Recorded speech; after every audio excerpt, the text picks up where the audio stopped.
In this presentation, I will explain some important concepts which will be in the exam. First of all, we already know that statistics is the science of collecting, organizing, presenting, analyzing, and interpreting data to help us making effective decisions. And there are two types of statistics. One is descriptive statistics, the other is inferential statistics. Inferential statistics is a method we use to estimate the property of the population on the basis of a sample. We will learn about this in the later chapters. In chapter 2, as now, we start to know about the descriptive statistics. That are the methods of organizing, summarizing, and presenting data in informative way. So we will use descriptive statistics method to deal with two kinds of data. One is qualitative data, the other is quantitative data. Qualitative data, recall in the chapter 1 we learned about it. It's the data, has nothing to do with numbers. For the qualitative data, the statistics method we used is frequency table. Frequency table is a grouping of the qualitative data into mutually exclusive classes, showing the number of the observations in each class. For example, here the Whitner companies last month they sold 80 cars. In this frequency table, we classified the data type car type into two different mutually exclusive classes. One is domestic, one is foreign. Means that any particular car can only be in the class of domestic or in the class of the foreign. Then here this column we showed the numbers of the observations. Means in last month this company sold 50 domestic cars and 30 foreign cars. And for the quantitative data, the method we use is frequency distribution. Frequency distribution is a group of data into mutually exclusive classes, showing the number of observations in each class. Look at this table. The first column is the selling prices. The same example from the same case that Whitner company last month they sold the 80 cars, and here we classified their qualitative data selling prices. And pay attention to the mutually exclusive classes.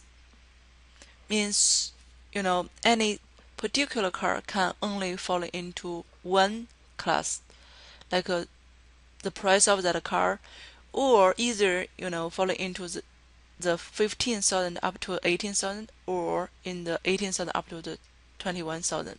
And the frequencies here means like for example the 23 cars sold, or the price were between the 18,000 up to the 21,000.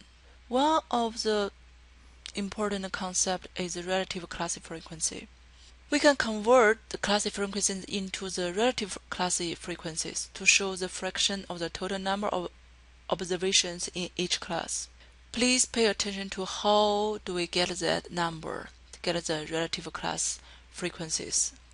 We use our Whitner companies as example.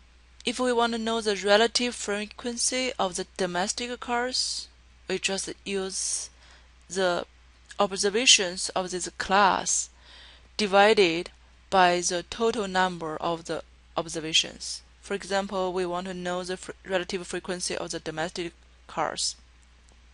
Then we use the 50 divided by 80. Then we got the 0.625. That means all the cars sold last month, 62.5% are domestic cars. Okay, about frequency distribution, there are three concepts we need to know about it, and these three concepts will be in exam. Class interval. Class interval is obtained by subtracting the lower limit of the class from the lower limit of the next class. So for this frequency distribution, the class interval is, we use 18. The 18 is the next class, the lower limit of the next class, minus the lower limit of the class. So it's 18 minus 15. We get 3,000. So the class interval for this frequency distribution is 3,000. Class frequency, we already know about this, the numbers of observations in each class. So for this class, frequency is 8. For this class, frequency is 23. For this class, frequency is 17. Means last month, this company sold 17 cars, which prices is falling into this class. Class midpoint, the point that divides a class into two equal parts. This is the average of the upper and the lower class limit. Means if we want to find the class midpoint of this class, then we use the lower limit 15 plus upper limits 18, then divided by 2. That's 15 plus 18 is 33. 33 divided by 2, we get 16.5. So 16.5 is the midpoint of this class. In the following several slides, we will introduce how to create a frequency distribution table. Because for some examples with only a few data, that's easy to get. But for some examples, for some case, there are a lot of thousands, hundreds, thousands, even like a million data. So how do we create the frequency distribution table? First step, we need to decide on the number of classes, how many classes we're going to have. A useful recipe to determine a number of classes, we use k to represent the number of classes, is 2 to the k rule, such as 2 to the k power larger than n. For example, in our, in the textbook, the example that Whitner company sold 80 vehicles last month. So n is 80.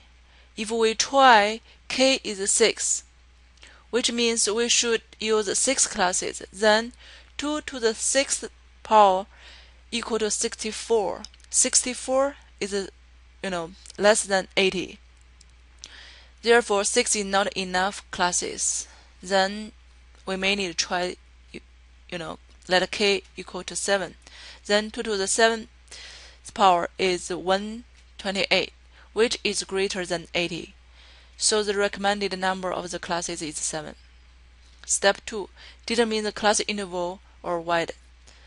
The formula is I is greater than or equal to the highest observed value minus lowest observed value, then divided by the number of classes, k.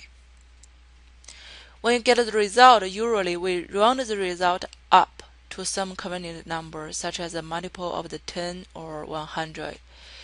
So here in this example, we get the 2,911. So we round that up to the 3,000. So for this example, the class interval is 3,000. Step 3, set the individual class limits. After we got the how many classes we want to have, and the class interval is a lot easier. We put the lowest one, 15,000, then the class interval is 3,000, so it's 15,000 up to 18,000. Step 4, we tally the vehicle selling price into the classes. Step 5, count the number of items in each class. In chapter 2, we also gonna learn how to present the frequency distribution graphically. Use histogram and frequency polygons, cumulative frequency distributions. All of these tools are very, very useful, and we will mainly focus on introducing how to make the histogram in Excel and a cumulative frequency distribution in Excel. And I will introduce this in the different videos. Again, if you have any questions, please send me email.